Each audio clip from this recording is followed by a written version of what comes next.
국민의힘과 국민의당의 합당 실무 협상이 사실상 결렬됐습니다. 국민의힘과 국민의당의 합당 협상이 사실상 결렬됐습니다. 양당은 오늘 실무협상단 회의를 이어갔지만 더 이상 이견이 좁혀지지 않을 것으로 보고 활동을 중단하기로 결정했습니다. 지금 많이 관여를 하고 계시잖아요. 원인은 뭐라고 보십니까? 저는 뭐 이렇게 가까운 분들이 많아서 예. 얘기를 많이 듣고 있는데 왜 안 된 거죠?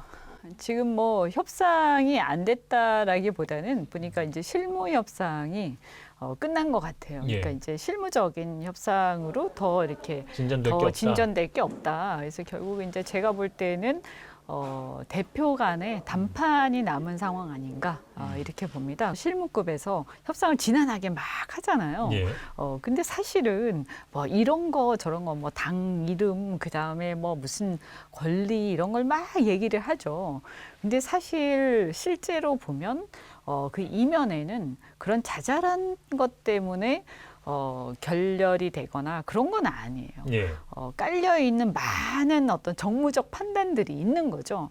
근본적으로는 뭐냐면 안철수 대표가 국민의힘에 입당을 해서 대선 주자로 함께 경선 치를 거냐 말 거냐에 대한 결정이에요.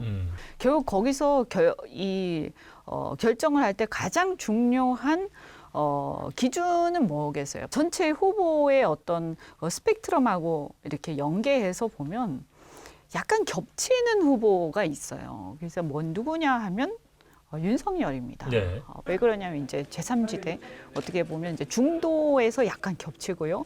지지층이 또 약간 겹칩니다. 만약에 단독으로 출마를 하면 한 5% 내지 10%는 또 가지고 갈 수 예. 있는 그런 득표력을 갖고 있는데 그럼 이분이 첫 번째 이번 대선에 단독 출마를 할 거냐 말 거냐 이걸 결정을 해야 돼요. 그죠? 만약에 한다라고 했을 때 그러면 합당할 필요가 없잖아요. 그러면 밖에서 혼자 나갈 거냐? 나가서 단일화를 할 거냐? 아니면 합당을 해서 예. 국민의힘의 경선에 참여를 할 거냐? 이거를 결정을 해야 되는 거예요. 그래서 제가 볼 때는 아마 8월 한 10일 전에는 아마 안철수 대표도 자기의 거취를 결정을 할 거라고 봐요. 그래서 마지막 단판을 남겨놓고 있는 게 아닌가라는 예. 생각이 듭니다. 최근의 흐름을 보면 이준석 대표가 안철수 대표와 좀 만나자고 했는데 안 대표가 사실상 좀 거절을 했고요. 다시 이 대표가 합당하기 싫으면 싫다고 해. 뭐 이렇게 이제 살짝 감정 섞인 반응을 했고 이런 흐름에서 좀 어떤 합당의 논의가 조짐이 좋지는 않았어요. 그러니까 앞으로 안철수 대표가 어떤 행보를 갈 거라고 보시나요? 핵심만 뚫어보면요. 안철수 대표의 지금 정치적 목적은 뭡니까? 대선 출마아니에요. 예. 대선 출마해서 대권을 먹는 거예요. 거기로 가는 제일 좋은 길이 뭔가를 고민하겠죠. 그럼 이준석 대표의 목적은 뭘까요? 국민의힘을 중심으로 한 야권 세력이 정권 교체하는 거 아니에요. 그럼 그 과정에서 어떤 것이 가장 유리할 것인가를 양쪽에서 고민하는 거죠. 이준석 대표는 안철수 대표가 안 들어오면 결국 제3지대에서 단일화해야 되는데 안철수 빼고 대선 가? 그럼 정권 교체 못하는 거예요. 그러니까 안철수 대표는 계륵 같은 존재의 현재로서는 먹기에는 먹을 건 없는 3% 5%밖에 안 되는 존재인데 저걸 떼놓고 갔을 땐 정권 교체 못한다. 네. 그럼 초조한 건 누가 더 초조하죠? 이준석 대표가 더 초조한 거예요. 근데 지금 당내에서 안철수가 밖에 있는 게 더 낫다라고 보는 분들이 있어요. 오세훈을 지지하는 세력들은 안철수가 밖에 있기를 바랍니다. 국민의힘 당내에서 국민의힘 말씀하시는 당내에서요. 왜냐하면 8월서부터 레이스가 걸리는데 오세훈은 서울시장을 던지고 참여를 못합니다. 거죠? 예.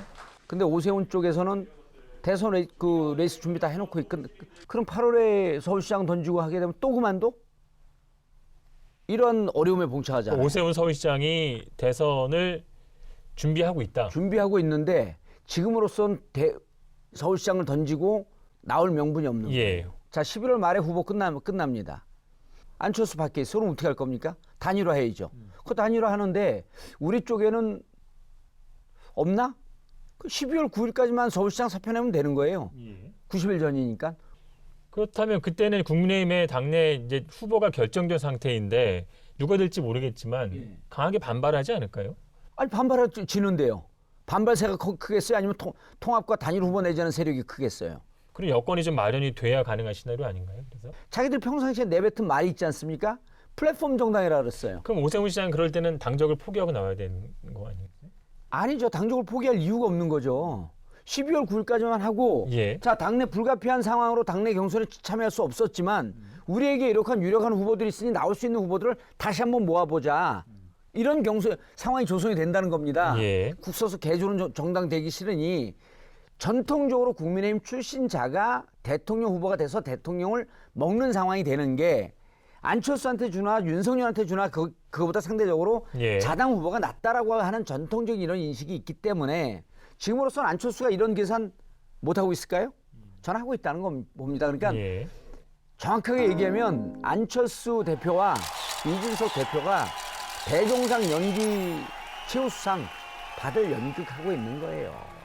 무슨 단판입니까? 네. 단판은. 근데 이제 안철수 대표는 이제 최근에 제가 한번 이제 사석에서 제가 만나뵌 적이 있는데 보면 많이 달라졌어요. 제가 봤을 때는 본인이 이 대선에서 본인이 뭐 이렇게 정권을 이렇게 잡는 데서 본인이 꼭 대통령이 되겠다 뭐 이런 것보다는 정권 교체를 하는데 미랄이 되겠다. 힘을 보태겠다. 네, 예. 그런 쪽으로 말씀 많이 하시더라고요. 그 이번 김경수 지사의 드루킹 여론조작 사건 대법 판결을 두고 안 대표하고 윤 전 총장이 좀 공통 분모를 찾은 것 같거든요. 문 대통령을 직접 뭐 겨냥하기도 하고요. 야권 대선 주자들의 공동 대응의 좀 필요성을 강조하기도 했습니다. 저는 이 부분과 관련해서는 사실은 가장 큰 피해자가 안철수 대표죠. 제가 그 당시에 국민의당의 뉴미디어 본부장이었거든요. 그런데 사실 우리는 그 당시에 보면 워낙 이제 국민의당의 당세가 민주당에 비해서 약했기 때문에 우리가 그 어떤 온라인 세력의 벽이라는 거를 느꼈죠. 이번 대선에서도 또 그런 일이 일어나지 말라는 법이 없고 지금도 사실 어떻게 보면 문자 폭탄이라든지 이런 것들이 전혀 뭐 어떤 모종의 어떤 음모라든가 어떤 그런 것이 없다고는 우리가 장담할 수가 없는 거죠. 윤석열 후보도 똑같은 입장에서 이것은 우리가 민주주의를 지키기 위한 싸움이기 때문에 함께 저는 이것을 싸워나가야 된다라고 생각을 하고 뜻을 같이 하는 사람들이 함께 연대를 해서 이런 것을 가지고 함께 좀 스크럼을 짜나가야 하지 않는가라고 생각을 하고 있습니다. 저분들이 무슨 지금 김경수 그 유죄 확정되니까 그걸 갖고 공통 분모를 갖고 있는 것 같지만 그건 국민들이 보기 위한 대의 명분으로 포장을 한 것이지 서로의 목표는 완전히 다르다. 다르기 때문에 연대의 가능성이 있는 것처럼 보이지만 연대의 가능성은 실제로는 전혀 없다. 사실 더 관심은 윤 전 총장의 입당 시기, 국민의 입당 시기와 여부인데 네, 야권 유력 대선 주자인 윤석열 전 검찰총장이 오늘 국민의힘 입당 선언을 할 예정. 저는 오늘 국민의힘 당의 당원으로서 입당을 하기 위하여 당사를 찾았습니다. 정권 교체를 위해서는 우리 제1야당에 입당을 해서 또 정정당당하게 초기 경선부터 시작을 해 가는 것이 도리이고 또 그렇게 함으로써 국민의힘 당이 국민들로부터 더 넓고 보편적인 지지를 받을 수 있는 것이라고 생각해서 오늘 입당을 결심하게 됐습니다.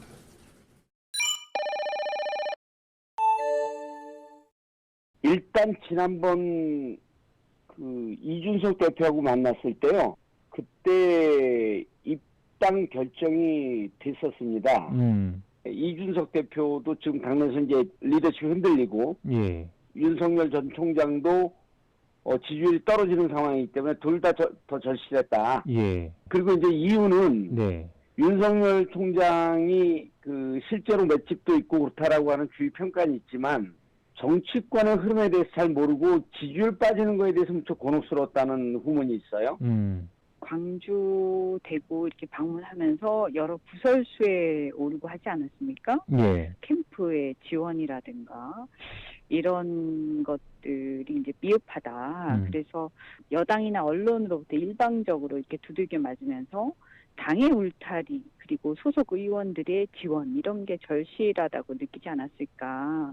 그리고 이제 조만간 국민의힘의 경선이 진행이 되지 않습니까? 그래서 국민의힘 내부에 이제 세력 다툼, 세력 재편 과정이 좀 진행이 되고 있는 것 같습니다. 윤 후보가 이제 검찰 출신이잖아요. 그러다 보니까 조직 내 권력 투쟁에 밝은 사람이다. 그리고 보수 기질이 좀 있다는 얘기를 들었는데요. 그러다 보니까 그런 경선 레이스 속에서의 당내의 세력 재편 과정에서 자기 세력의 확보 이런 것들에 문제가 있다라는 그런 생각을 했을 수도 있을 것 같아요. 그래서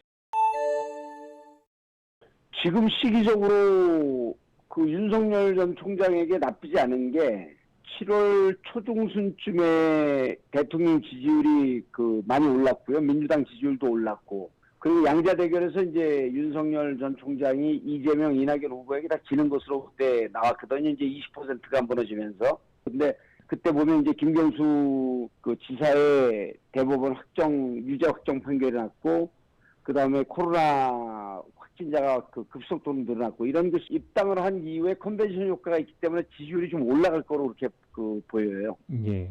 국민의힘의 당원들이나 지지자들 입장에서 굉장히 반가운 것이긴 하거든요. 예. 그런데 한편 좀 걱정되는 부분이 있습니다. 뭐냐 하면 국민의힘의 지지층이라도 좀 비판적 의식을 가진 이제 지식인 지지층들이 있고요. 또 그다음 중도층의 지지층이 있지 않았습니까? 그런데 이런 분들의 입장에서는 기존의 국민의힘, 그러니까 기존 어떤 양당의 어떤 기득권 정치 이런 것들을 윤석열 후보가 마침 1등을 또 하고 있고 중간지대에 있으니까 이런 기득권 정치를 좀 교체를 해주길 바라는 마음이 좀 절실했을 텐데요. 예.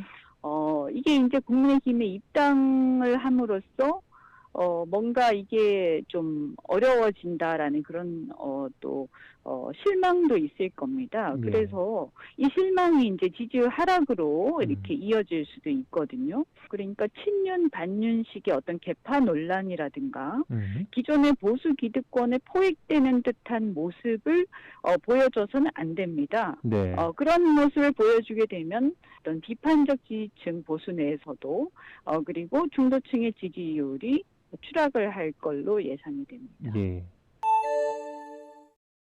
최재형 후보와 윤석열 총장이 제로섬 법칙에 들어가 있는 게 좀 깨질 것 같아요. 유승민, 그다음 원희룡, 특히 슈퍼 강철 이빨을 갖고 있는 홍준표 이런 분들이 사정없이 물어뜯겠죠. 앞으로 이제 당내 경선을 하면서 홍준표 후보가 어떻게 치고 나올 건지, 그리고 유승민과 원희룡 같은 경우는 거의 같은 궤로 둘이 연대 전선을 이렇게 취할 가능성이 높을 것으로 보이거든요. 8월 12일 날 장모 347억 선거 결과가 나오게 되면 예. 그거 갖고도 무척 아주 강력한 비판이 내부적으로 좀 일 거라고 보이고요. 그동안에 이제 윤석열 후보 같은 경우에는 중간지대에 있으면서 동시에 국민의힘의 지지층에 어필하는 하나의 균형추 역할을 했었거든요. 그런데 이제 이게 입당으로 인해서 깨지는 상황입니다. 그래서 그 포지션의 희소 가치가 없어지고 개인 윤석열의 경쟁력으로 버텨야 하는 또 그런 이제 상황에 직면을 하게 될 겁니다. 예. 당으로 흡수되는 그 지지율은 다른 후보가 경쟁력으로 윤석열 후보를 이기게 되면 다 받아먹을 수 있는 그런 상황이 되는 거죠. 예. 그래서 경쟁력 측면에서 본다면 사실은 홍준표, 최재형 또 유승민 어떤 다른 후보도 만만치 않기 때문에 저는 다른 후보들 입장에서 굉장히 반가운 또 상황이 왔다 이렇게 생각할 수도 있을 것 같습니다. 예. 자, 여기까지 하겠습니다. 한 주간 쌓인 정치 독소를 빼기 위해서 디톡스 주스 준비했습니다. 자, 수고하셨습니다. 예. 네.